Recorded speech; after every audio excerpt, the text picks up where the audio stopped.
Before we kickstart the discussion, we would like to thank our cloud communication partner, Root Mobile, session partner, IAB Tech Lab in partnership with Cubematic, gold partner, Logicserve Digital, session partner, Agria, bronze partner, Bobble AI, and knowledge partner, Kenta. Without further ado, it is my pleasure to introduce you to our esteemed speakers. Mr. Raghavan ML, Head Digital Business, Sun Group, and Mr. Salil, Managing Director, India and Southeast Asia, General. Over to you, Mr. Raghavan. Hello, everyone. It's a pleasure to be part of such a wonderful forum, especially when you're having to chat to somebody as versatile and accomplished as Salil. Without further ado, let me quickly introduce Salil to you guys. Salil is the Managing Director of General Mills, India and Southeast Asia, a career FMCG man, a management graduate from IIM, with about 20 years of FMCG experience. Salil heads India, Singapore, Malaysia, Thailand, Vietnam, Cambodia, Indonesia, and Philippines. He is responsible for the P&L of the entire region. Salil was one of the Fortune India's top 40 under 40 business leaders to watch out for in 2018 and was part of the under 40 leaders of Economic Times Spencer Stuart ranking in 2017.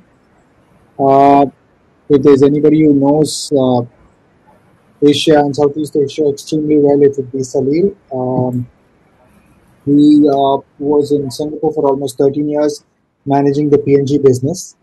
After which he's come to General Mills. He was heading the India operations and marketing, country director before technology and Packard. Over to you, Salil. Thanks, Raghavan, and thanks everyone. It's an honor to be here. Before we kick it off, let me first, Raghavan, thank you for the kind words of introduction, and then let me repay the favor before we dive right into our conversation. I'm really looking forward to this conversation. So Raghavan leads the Sun digital business for the group. He is a consumer insights guy through and through. Spent about over 20 years working with JWT, the big daddy of all advertising agencies in India. Has worked on over 20 different categories, but now I think is a full convert to the world of digital. He's fascinated by big data and analytics, its abilities to throw up new insights and into consumer behavior. He believes content is king, and Raghavan is a commerce graduate with a postgraduate in management from Chennai. One thing both of us have in common is we're both avid runners, and both of us have bonded about this, as well as the fact that we both came from the same school, although separated by a few years. So, Raghavan, it's my pleasure to be here, and I'm really looking forward to this conversation. Wonderful. So let me get started. Sorry, there seems to be a bit of a light issue here. I'm trying to get that fixed. But let me dive into the whole thing. Salil, to start with a very, very broad question, what is your take of the kind of disruption that's happening in the traditional world of marketing?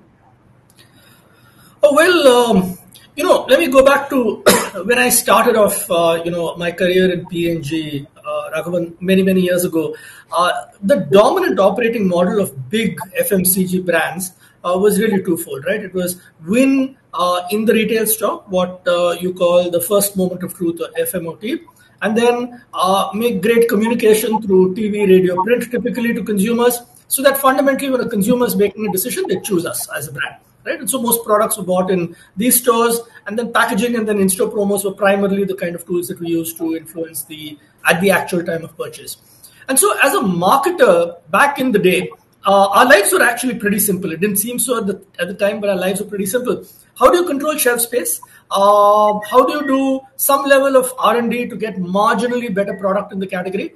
Run some TV advertising or advertising to dominate the mind space, and that worked really well, right? Today, things have changed quite dramatically, and a few things pop out in terms of the disruption that you talked about. First, consumers are not just buying from a retail store, or in a B2B context, not just buying from a sales rep who comes and visits them. They're researching online, buying offline, the other way around. Shopper journeys are really hard to predict, so there's a significant amount of complexity there. E-commerce has changed the game. And that's true even pre-COVID, but post-COVID has really accelerated that, particularly for some of the categories in which we work in. The new assumption of e-commerce really is there's no shelf space constraint anymore. So if somebody wants to buy Nature Valley, which is one of the General Mills brands, they will either search for the category name, energy bars, or a specific brand name. And so salience of the brand name or category name is really important. And if you're not on the first page of either the consumer's memory or the first page of her search results, you're pretty much doomed to irrelevance right now, right? There's massive fragmentation of media. And there's social media, the pre-rolls, there's gaming, there's AMS,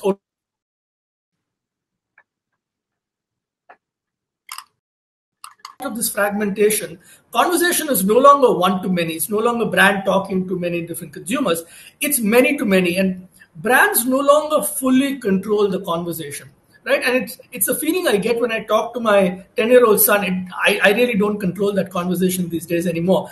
It's very, very similar at my day job as well from a marketing standpoint. And then if I were to layer onto all of these issues like data privacy, issues like brand safety, issues like digital programmatic buying, and so on and so forth, the level of complexity kind of goes up pretty significantly. So that's the brand's perspective. Things are changing pretty rapidly from a consumer perspective as well. And the most obvious thing is that there is a complete explosion of choice. Consumers are looking for convenience because of paucity of time. They're happy to choose personalized products and services despite higher costs. They're looking for brands and products that meet their values and suit their lifestyles, whether it's vegan or sustainable or local and so on and so forth. And then COVID has really kind of accelerated the shift in many, many ways. I was reading one of the data points a while ago, and what I read was towards the end of last year itself, 1 in 5 consumers globally switched brands, and 7 in 10 tried new digital shopping channels. So there's a lot of kind of prospecting kind of behavior that's going on. And so the flight to digital is kind of well known. Our business, our share of e-commerce, for example, jumped from about 10% to close to about 25% over the last year. And our experience in China, our China General Mills business, has shown that they've seen a similar jump in e-commerce penetration, and that has stuck even as kind of traditional retail, etc., has kind of begun to come back online. So I'd say there is a lot of disruption we're seeing, both from a brand standpoint, but equally from a consumer standpoint that we need to navigate. I'm going to come back to the question I asked Raghavan, which is from a content standpoint or a publisher standpoint, what are you seeing as some of the big disruptions today? Just to go back a little to some of the areas that you were talking about in terms of the way digital is disrupted. At a very fundamental level, we believe that consumers are a lot more open to experimenting now. As a practice, simply because purchase or path to purchase, as you were mentioning a couple of days ago when we were chatting, has become very clear, and it's been made extremely easy. Without even getting into content, I'm saying if you're talking FMCG, if you're talking any product that you need to buy today, it's just a click away. Everything is getting enabled. There's a shopification of videos that's happening. I see something and there's a whole amount of influencers that are coming on board. And if I happen to stay on a particular page for a couple of seconds, the algorithm recognizes my interest and starts pushing data towards me. And if I show a little more interest, then there are influencers coming and talking to me about it. And before you know, Amazon has picked it up and is throwing me a whole bunch of products that are in that category. And all I need to do is one click, and then there's Razorpay, and I bought it, and within a week it's at home. The propensity to experiment is easier because there's a lot more data information that's available with the consumer, which gives him and her the confidence to go ahead and do that buy. There's a lot more disposable income, obviously, with everybody now. From a content standpoint, I think the way we were part of the guys impacted by COVID, so to say. And from a business point of view, I should say that it's done extremely well, though not for the right reasons, but I'm saying business has done extremely well for us in the last 1.5, 2 years. Given the volume of content that's being consumed has gone up exponentially. The growth numbers we saw was was unbelievable at times. And at a very fundamental level, I think what digital has also enabled is the form and format of content has changed. Okay. Earlier, it was appointment viewing, yeah, at a fixed slot. It was a 30-minute slot or a 1 hour film or a one and a half hour film. And you needed to go through that whole part. Now, that's no longer the game. Then there was short form content. Today, 30-second videos are content. Yeah. Short form content is the in thing. And some of us actually wondered what was TikTok about when it came. Right. And they are a rage. They continue to be a rage. Yeah, and there are so many Me Too's that are happening now. Yeah, clones is a better word. And the the fact that today we're actually developing content to suit devices. A lot of my team come and say, "No, okay, we need to do this, but let's make it mobile friendly first." The format has to be mobile friendly, given the volume of consumption that's happening there. The kind of changes that's happening as far as mobile phones are concerned, the hardware is concerned. And as far as long form content goes, if there's a great series that gets launched, it's normal to see people sitting and binge watching an entire season over a weekend. 10 hours, 15 hours of viewing. You just I'm take guilty. in the middle. Guilty as charged. Absolutely. You just finish everything at one shot. Now, when this kind of consumption is happening, what has also happened is content was social consumption over a period of time. It was family viewing. It was together. There were certain barriers. There were certain guardrails within which content operated. Right. It's now become anytime, anywhere, and very personal. Right. Yeah. Now, look at what's changed. Long form content has given up. It exists to a certain extent, but short form content is a rage. You have 30-second videos, and which means there's a huge explosion of opportunity as far as content creators are concerned. Yeah, it's not just publishers. It's a lot of independent content creators. It's a lot of guys who review. Everything is content now. When was the last time any of us picked up some a mobile phone or a car without logging onto YouTube or a tech specific site, and then you have 1,000 reviews that come at you. I tell you, why is this good? Why is that not good? How are these comparing? How are the two cars? So on and so forth. So, from a publisher point of view, it's a fabulous time to be living. Yeah. Having said that, the consumer is also becoming extremely discerning. India's seen an overload as far as OTT is concerned. I'm told there are about 35 odd platforms, 35, 30, 40 platforms that offer content now. Anybody and everybody is starting an OTT platform. So there's enormous amounts of content that's coming to you. And you obviously have the international heavyweights like your Netflix and Amazon's pumping in global content into the system. But at the same time, the definition of taking a break to watch content has also changed. It's no longer saying I'm taking a break, I want to watch a film, so give me an hour off. It's about I want to take a 5-minute break. Let me get on to Instagram Reels and keep scrolling. And the beauty of it, Salil, I was talking to somebody the other day, they said the content is so short. And it's that you keep on scrolling almost in the hope that the next one will be better than the previous one. Yeah. And that becomes addictive. You keep going on and on and on. It could be doom scrolling, basically. Absolutely. Puppies, babies, accidents, cars, everything under the sun gets. Exactly. And once the algorithm starts figuring out broadly what your likes are, it keeps feeding you more. That's right. So there's no end to this whole thing. What else? I mean, I think the entire dynamic of what we define as content has changed. Yeah. Yeah. Yeah, and I love what you said about the form and format of content fundamentally has changed. I think that really sums up the transformation very, very succinctly. Absolutely, absolutely. And yes, I mean, broadly this, and from a regional standpoint, uh, India has been a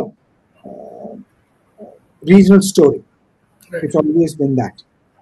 But today you're able to, given the fact that uh, digital or OTT content, it can be a lot more sharply targeted. Yeah, it's a lot more of private viewing. You're able to get more real, get more. It's a little more gritty at times. It's a little more in your face. It's more truthful True. because you do expect your viewers to have the discretion to figure out where they want to watch the content. Yeah, Very true. and from that point of view, there's once again an explosion as far as content is concerned. It was originally the English language, and then regional started happening, and there the advantage for regional content powerhouses really comes into play. Very true. Because what's intrinsically there is the ability to understand the socio-cultural construct of that region and deliver content accordingly. Yeah, Very in a very targeted way to those users. absolutely, absolutely. It could be. I mean, there's so much of overlap now that's happening. It could not just long form content and not just movies, not just serials. It's a kind of promo videos that you put up almost as a marketing effort to Right. drive viewership towards your content. It keeps feeding off each other. Absolutely. That's the change that's happening. Very interesting. That's fascinating. And from your perspective, uh, how do you think building brands has changed? Today in this environment Hmm. of disruption at several levels. Hmm. Yeah?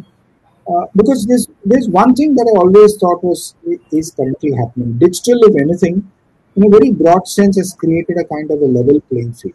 That's very true. Yeah. Um, Today, thanks to e-commerce, uh, a small manufacturer of in any category is able to give you a brand that can get marketed and pushed as any of the big companies do. Yeah, Absolutely. in the last 5 6 years, for example, the number of cosmetic brands that have mushroomed.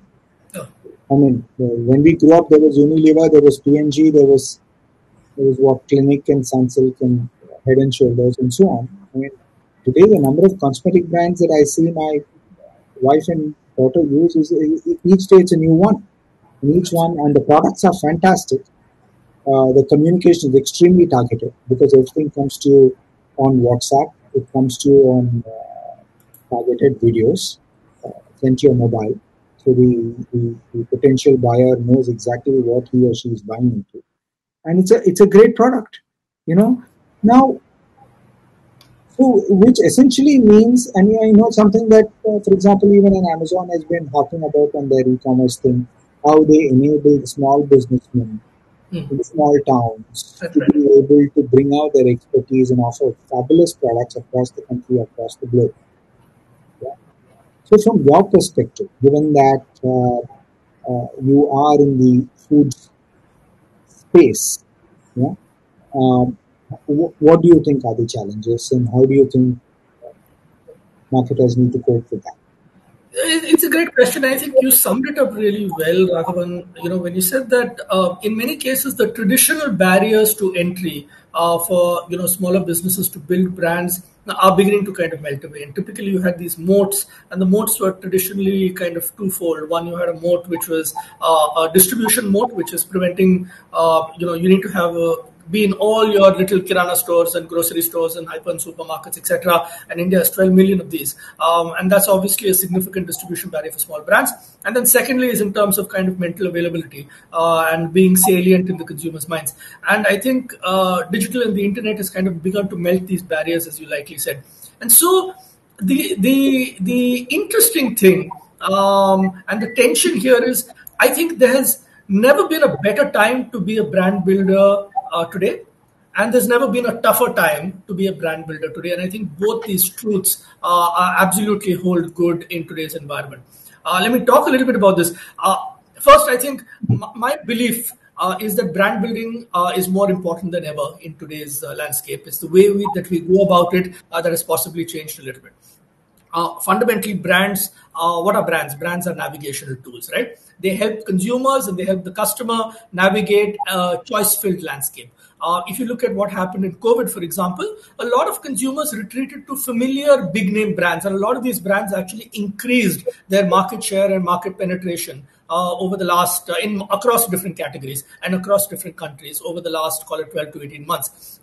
Because what happens in times of stress, consumers default to what they trust and what they know to be good quality versus exploring. It's just normal human behavior.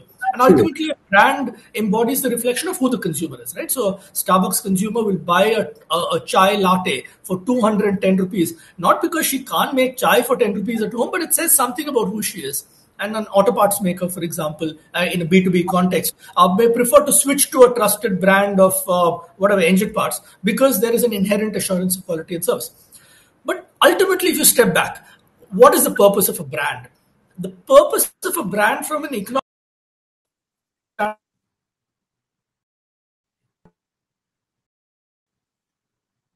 happening is that profit margins are being squeezed across industries, across the value chain. You got commodity or raw material inflation, you got cheap substitutes from low manufacturing centers in China and so on and so forth.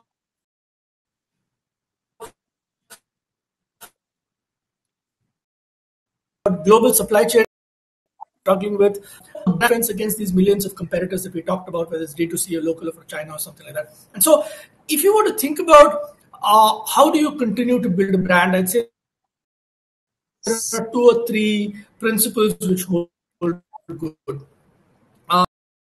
The brand build. Salil will seem to be losing you. For us, not necessary from a brand standpoint, right? I have multiple conversations with people and I say, look, what is it that we're trying to do with this campaign? And the answer I get is, let's drive awareness or let's drive engagement through social. And that's not a good objective. The good objective starts with a business objective, which is, for example, I want 100,000 installations of my app in the next 2 weeks, or I want to recruit 35 million new young mom trialists for my brand in the first year of launch. That's a good business objective, right? And getting that clarity is critical because it allows you to be very clear about success or failure. And fundamentally, marketing then helps drive the business. And so it's really important thinking through what that business objective is. For me, Raghavan, the difference between a great marketer and an average marketer is that the average marketer starts with, let me launch a new product or launch a new feature or a new ad. The really good marketers start with, what is it that we want to achieve from a business standpoint? So that's kind of the first principle, let's say. The second piece I'd really say would be build a full funnel strategy. So I started off, at a time where we were basically doing TV. It's what you call kind of spray and pray, right? If sales go up, you claim the credit. If sales go down, you blame the sales team. But that is kind of top of funnel marketing. You really don't have much of a clue as to how that kind of filters down to the bottom. Today, what I'm seeing is a lot of marketers are basically optimizing on bottom of funnel, whether it's performance marketing or clicks or conversions or whatever it is, because they're saying, how do I kind of justify long-term brand building efforts? Brand building today requires a full funnel strategy, right? We need to be thinking about full funnel in terms of how do we build emotional connection of consumers to the brand. They tend to be much more loyal and valuable. How do you think about key decision moments on the shopper path to purchase, whether it's pre-visit awareness, during visit conversion, post-visit engagement? How do you think about what it is that you're optimizing for, basket size or repeat purchase or clicks or cost per click or conversion or whatever? And then how do you leverage multiple touch points to meet the consumer when and where she is really receptive, right? Whether it's a mobile app or in-store display or you have your trained promoters in store. So how do you walk in the consumer shoes through the decision journey and then build a full funnel kind of marketing plan which really impacts them? I think very few marketers or brand builders really take the time to kind of think through that path to purchase. a really good example, and for me, is Nike. Nike does such a good job of thinking full funnel, starting from discovery and education, educating consumers about their products, using influencers and how-to guides, using the lookbooks. I mean, I can just go on and on. I'm a big fan of kind of the marketing plan, and no wonder that they're kind of doing so well. And then for me, the third big piece, which is really, really important, is be data driven. And I'm sure our participants are going to hear a lot more about using data in ever increasingly precise ways to reach their consumers.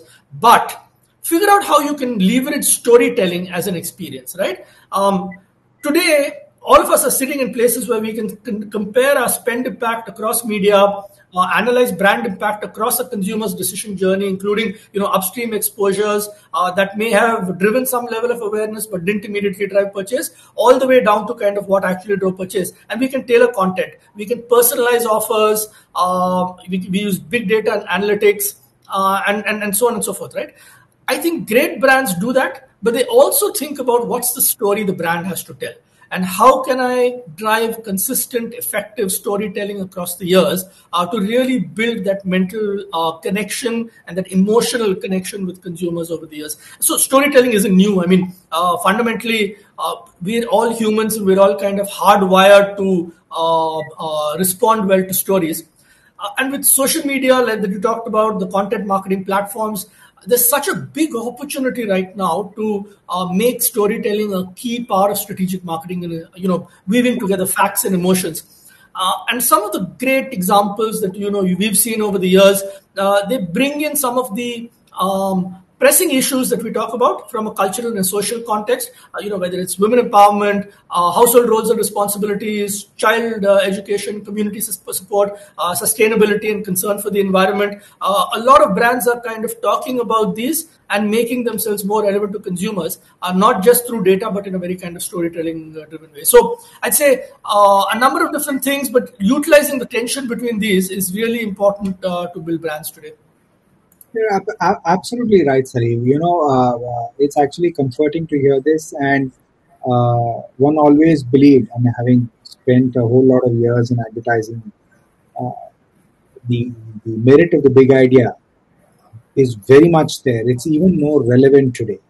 That's the what you mentioned as the emotional connect with the consumer. End of the day, uh, even not necessarily only during times of stress, but even through normal times, I would like to connect with brands or use brands that deep down resonate with my own beliefs, view of the world, so on and so forth. Yeah, there needs to be an intangible connect that I feel with the brand I use. It could be anything. It could be shoes, it could be apparel, it could be glasses, it could be cars, it could be whatever. And if the larger part of the idea is kind of exploited in mass media with that kind of a connect and communication, then digital is able to bring in the rational part. If you ask me, Absolutely. The other day we were talking about the example I gave you of Soulful. Yep. After 10-15 years of Kellogg's overnight. I mean, it was a timing. It was the unrelenting the hammering of the message by Soulful to my household. They picked up the social conversation. Everybody is talking whole grains. Everybody is talking millets. Yeah, and suddenly here comes his brand. And classic marketing, they say buy one and you get one free. Why don't you just try it? It's an off. All you have to do is click. You don't have to go to the store and it's delivered. And once you like the product, you hook on to it. Absolutely. And which makes you question consumer loyalty. But end of the day, you're right. The decision became easy because Soulful is a Tata brand. That's right. You then immediately so many boxes in your head get ticked. Quality. Absolutely. These guys are not pulling wool over my eyes. They're not fly by night or whatever. Absolutely. It's a great product. Comes well packed. You liked it, then you want to try it more. Then it's okay. But the fact is, I think what digital is also exploiting to a great extent. I was reading an article. I was chatting with another ex-colleague of mine, and he had written a lovely article In fact, he had taken the state of Karnataka and kind of split it. From a foods point of view, there is a Konkan belt, there is a North Karnataka, which is Maharashtra, there is a central part, and food habits change. Now, as a regional food manufacturer, imagine how much I can exploit those tastes if I can get somebody to distribute it from. I don't have to naturally get onto national television. I can use digital as a good medium to start targeting people. Yeah, and here I think what digital is enabled in terms of brand building is to give you extremely clear and measurable ways of going about checking the effectiveness of a campaign. That's right. There is CTR, there's CPM, there's cost per complete view, there's cost per install. It goes on and on and on. And you have newfound tools like Lotame that have come on board, which help you dissect and slice your audience, build a construct, tell. Therefore, when we go talk to a marketer, I'm able to say, hey, this is my audience, this is the broad base, this is what has been ratified, these are the kind of people you reach, and this is the kind of effectiveness you have, and you can have, and depending on what kind of campaign, you have skippable, not skippable ads. The options are endless. But the fact is, initially there is some building as far as trust is concerned, and then the communication in terms of the influencers coming, talking to you, the rational part, building the value, and then making you go for that click. That's a big advantage. And the other thing that's happening from a content point of view is the monetization opportunities have kind of really exploded. And I love this phrase. I was talking to one of our digital partners the other day, and he said, the Shopifycation of videos. It's the beauty of it. That's right. You just play and there's a small pop-up that comes, just click here, and within a minute it says what's your CVV, and it even prompts you. We've got this card stored in Google. Is this a card? Yes, click it. Before you know, just making it so friction-free, right? Absolutely. Within 10 seconds, you've already bought it. That entire thing, I don't have to make a list. I don't have to tell somebody at home. It has to be there in the shop when I go. It's not there. I can't go. All that is good. Yeah. That's what I said. The path to purchase has become so clear, so measurable. I think there are no issues. And as far as digital publishers are concerned, given the kind of monetization opportunities, I saw some. I don't know the results, but I saw a wonderful example of this. What Amazon had done with a couple of brands using the Family Man protagonist. The Arvind and Suchi thing. Correct. That's right. It is beautiful. You're not restricted by 30 seconds. Correct. You're not big budgets. It was a whole video, and he was actually talking to the CEOs and managing directors of certain brands, and they were talking about the virtues of their companies. One was a mobile phone manufacturer, there was a virtual delivery or a virtual supermarket kind of thing. It is phenomenal, fabulous, and those conversations are not restricted, like I said, by 30 seconds, which means brands can talk a lot more, communicate a lot more about their own values, and you have a protagonist who's already a favorite in the household, pushing you to, hey, pick that up. I picked it up, so why don't you pick it up? I agree, it's no different from Shah Rukh selling Lux, but it's far more hardworking. Yeah, that I think is a huge advantage that's happening. And I mean, so let me jump on something that you said, because I'm really curious about your perspective on this whole piece around entertainment. Because to a large extent, the Family Man example that you gave is a way in which you've taken something that is traditionally entertainment, and you've used that to continue to kind of build a brand or sell a product. From a content standpoint, how are you seeing entertainment kind of evolving? Is it evolving at all? How should we be thinking about it as brand marketers? I think it's evolving very rapidly. The definition of entertainment is changing. 15, 20 years ago, entertainment was a movie, was a play, Yep. theater, or it was a soap on TV. Yeah? Now, anything that takes you away from it, it's a harsh thing to say, but a lot of time news is entertainment. Yeah, the kind of sensationalizing that keeps happening on news, you get to see so much of stuff. Uh, Docu-series, 30-second videos, 2-minute videos, reviews. Anything today is something that takes your mind off. It's not necessarily serious. Comes under the serious space. Yeah, I do. Yes, you do have the traditional movies and soaps, but you Right. also have a lot of other kinds of content that come up, which Right. reviews. It could be holiday destinations. Uh, it could be great running practices for Mm-hmm. people who love running. It could be a whole lot of apparel and stuff that you do for running, or it could be a docu series on something that's happening in another part of the world. It could be so the definition of entertainment has changed. Uh, you all one has to do is get onto TikTok or IG, Instagram Reels and or YouTube videos and look at the kind of content that gets streamed. Absolutely. Everybody is a creator today, and it's just a matter of each one's like and dislike, and you decide on what.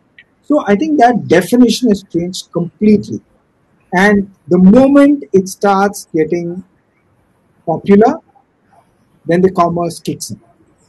Right. It's easy. Then people start following you. Once people start following you, brands start noticing. Once brands start noticing, the relevant wants to tag on with you. Once they start tagging on with you, then they start seeing results. Then it becomes measurable. It's an endless cycle.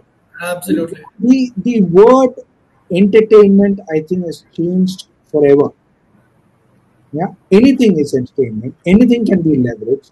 It could be songs, it could be videos, it could be. We do a lot of content. We make a lot of movies. There are so many assets in films that get leveraged now. Correct? It could be the first look of the film. It could be the first song. It could be the lyrics. It could be a trailer. Everything comes under the ambit of entertainment now, and everything has people are thrilled to watch, which means they enjoy it. Lots more come and watch it. Then there's commerce implicate. It's like I said, it's a never-ending cycle. You just need, but at the heart of it, one fact remains: you need to get your content right, because Yes. the same consumer is also extremely discerning, and Very they discerning. are Absolutely. ready to trust you the moment it's not up to expectations, which is another big pitfall as far as social media is concerned, because you will get rogered if you don't get it right. Yeah, and I think you're touching upon some really important aspects there because one, there's this whole aspect of social media where there are a lot more, I would say, voices or opinions or points of view on different campaigns, right? And the Fab India recent campaign is a good example where you had a number of different kind of voices talking about or different points of view talking about a specific campaign that was run. And that kind of leads, I think, almost inevitably to issues of, say, brand safety.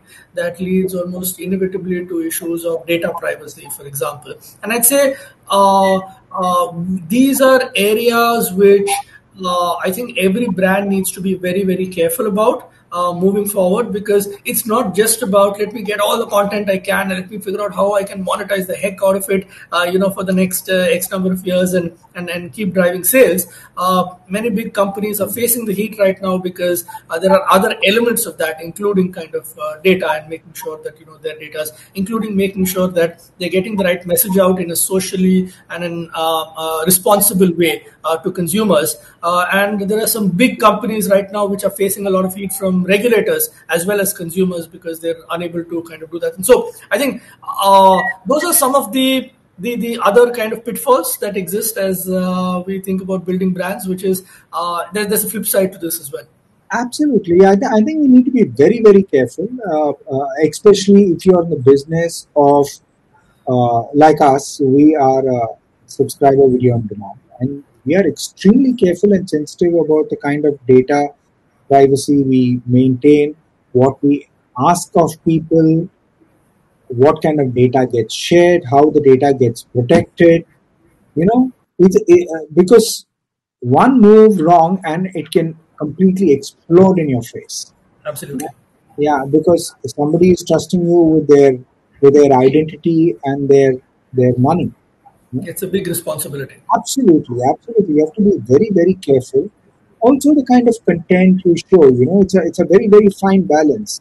Uh, um, we are not a. I mean, I can speak for us, for myself and the organization I represent. We are not a digital only player. We're a broadcast network who also have a digital play. So, there are two worlds we straddle. We're extremely sensitive to it, the kind of content that goes out. You need, and like you said, the Fab India was a great example. And India is always a boiling pot when it comes to these kind of issues. Right. Anything gets blown up, and yeah, I think last year was particularly not something that we'd like to remember. At least in the OTT space, given the kind of content that went out, there were quite a few platforms that got pulled up unnecessarily into controversies. For whatever sets of reasons, nobody is getting it Absolutely. right or wrong, but it just get picked. It just gets picked up, and before you know, you're all over Twitter, you're all over Facebook, Absolutely. and it just snowballs into a phenomenal controversy. And not in a good way. It, You're not on Twitter and Facebook in a good way. Right. absolutely, everybody and anybody starts commenting, and that's the other sad part of digital or algorithm. It starts sensing what you want, what you like, so it kind of Yep. polarizes.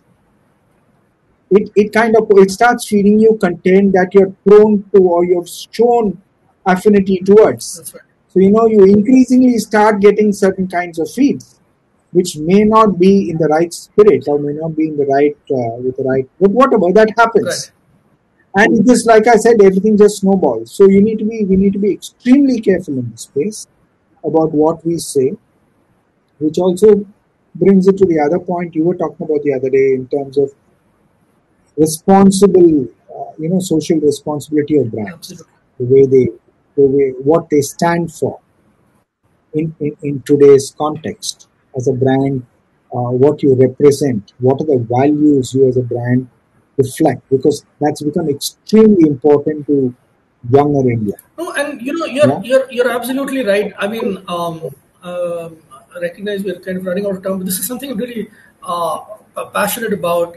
If you really think about a brand, my preferred model is to think about a brand like an iceberg, right? And the work that we do day in and day out on the brand is the 10 or 15% of the iceberg you see on top of the over the water. That's the operational, measurable kind of stuff. Your design, your SEO, your SEM, your copywriting, your data, your content production. This is important. This keeps the brand running, right? But that's 20% of the brand iceberg. The other 80% of the brand is much more abstract, less measurable. Some people even say it's fluff. We tend to overlook it. It's the why of your brand, right? And some people call it purpose. Some people call it brand DNA, but ultimately it is why does your brand exist? And I think more and more the brands that have figured out why they exist in a way that is relevant to them, to their consumers, to the communities in which they operate, are the brands who are likelier to last longer, absolutely. over the years than brands who are kind of jumping on a social cause. Just because it's Pride Month, let me put a rainbow filter on my Insta because everybody else is doing it. Versus brands that are willing to kind of back up statements with real action. A good example is I worked on a brand called Safeguard for many, many years, which is a brand of hand washing soap. And Safeguard has sponsored Global Hand Washing Day for years and years without necessarily talking about it because fundamentally it reduces the risk of communicable diseases like dysentery and cholera and so on in developing markets. And that's a brand that's really put its money where its mouth is. And so I think these are the brands that are going to be sustainable, that are going to last longer versus brands that are more, jumping on trend or on fad. Absolutely. Absolutely. It's very true. You need to find your purpose as far as a brand is concerned. I mean, it's very, very true in the world of content, especially. You need to understand the market in which you operate, and you need to really, in a very granular level, understand the psyche of the audience and the changes they are going through, and develop content that's relevant in that area. Otherwise, before you know, you become irrelevant. No You question. know, and that's an extremely important point. And yes, be extremely sensitive to the the social conversations that are Yes. happening, which is also what digital has Very enabled. true. It's everybody knows what everybody is thinking about and what everybody's point of view on everything is. That's right. There are no more There are no secrets. secrets anymore. That's right. So absolutely, Yeah. absolutely, Hey, I'm just it's been wonderful. checking. We Yeah, had a there are couple of some questions. questions Do you that want to jump to them quickly? yeah, there is one that's come to me from Noor Ali Jahangir. Yeah. So, what is the revenue model we follow? We are primarily an SWOD. We are a subscriber video on demand platform. Uh, but India being India, we have a hybrid kind of stuff, because we have one of the few platforms that offer not just video on demand. We also offer live channels and television content. So there is some part of the content, and there is some, there's a social angle to the whole thing. Our news feed, for example, is free. It's not behind a paywall. Um, Plus, some of the content from our television channels is free for people to sample. So we operate on a kind of freemium model, but fundamentally, in a very broad level, we are a subscriber video platform. I have a question. How are things changing? How do you think about B2B digital marketing in India? I think it's a great question. I'd say the principles of brand building, whether it's consumer or business, pretty much remain the same. And I think there are a few questions fundamentally that you need to think about, which are common to both. Are you very, very clear on who your customer is? Are you very, very clear on what your differentiated value proposition is, or your point of superiority versus them? Are you clear about what are those customer touch points that drive sales? Right. So there may be a lot of online research, but a lot of the sales closing happens either face to face or with the seller or with the distributor. Do you have the tools which enable some of this closing, whether it's a website that talks about your service and product offerings, videos? Do you have insights or surveys, digital insights or surveys that actually add value to your customer? WhatsApp number for simple troubleshooting. So getting some of these, going through the path to purchase is kind of very, very critical. And then I'd say the other one important difference from B2B is the sales cycle tends to be much longer than in a B2C context, right? And so understanding how you think about your marketing spend across different channels, across time is going to be very critical for you to kind of get the most return for your money. So in many ways, and we have a pretty significant B2B business in general as well, the fundamental principles remain the same. It's just really thinking through who your customer is and thinking through the path to purchase, which continues to be important. Okay, so there's one question, I think it's addressed to both of us. I think I can answer. Why one should not move completely to a digital as it's measurable? Uh, I love Yeah, that. I would love to see that time, but you know, India is a country of and. It's not yeah, all, and digital has its own challenges. Unlike the West, you don't have the democratization of the internet is still underway. Uh, our bandwidth issues and things like that, the penetration. So I would still think television is here to stay for a very, very long time. It's going to continue to play a significant role, uh, and nothing like a great TV commercial to give the brand the stature and the larger than life feel. Yes, digital is increasingly taking on the role of building brands and so on, but I think it's going to coexist for quite some time. yeah. Uh, I think it's right now, if you're looking at penetrating deep, digital is hardly a drop in the ocean compared to television. We have a very, very long way to go from an infra and a penetration point of Absolutely. Couldn't agree more. view. One second, one last question. Hi Raghavan, do you think traditional media can survive in the long run, or will they evolve in the new avatar? Uh, India is a jugaad country. We will always evolve. And like I said, India is to quote Rama Bijapurkar, India is a country of and. It is not all. It is not going to change. We're not going to see what happened in the. Just to give you a small example, when Netflix came on in the US, cable was retailing at about $75, and Netflix came in at a disruptive price of $2 or $3. In India, the pricing between cable and satellite and your OTT is almost the same. There's no major difference. Added to which you have your own challenges in terms of digital infra that needs to build a lot into the smaller markets. We're not talking only metros here.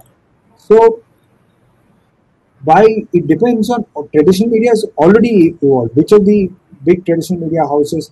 I mean, if you take my own organization, I mean, Sun, we are evolving rapidly. We are there in every possible digital media. We've got 33 channels that we continue to thrive, that do extremely well. I think they will evolve over a period of time. But I'm saying it, only digital is not something that I'm seeing for at least another 5 to 10 years minimum, unless something very very dramatic happens, which you don't think is possible. But yeah, that's where we are. It will continue to coexist. Very true. Thank you so much, Mr. Salil and Mr. Raghavan, for such a wonderful session and for sharing your wonderful insights. Another thank you goes out to all our attendees who are here with us today and to share such interesting questions. That's the end of the session. Thank you so much, everyone. Please stay tuned for the next Thank you session. very much. Thank you so Thanks, much once Raghavan. again. Great chatting. Thank you, Salil. Lovely Yeah, chatting with you. Thank all you. right, cheers, guys. Mom.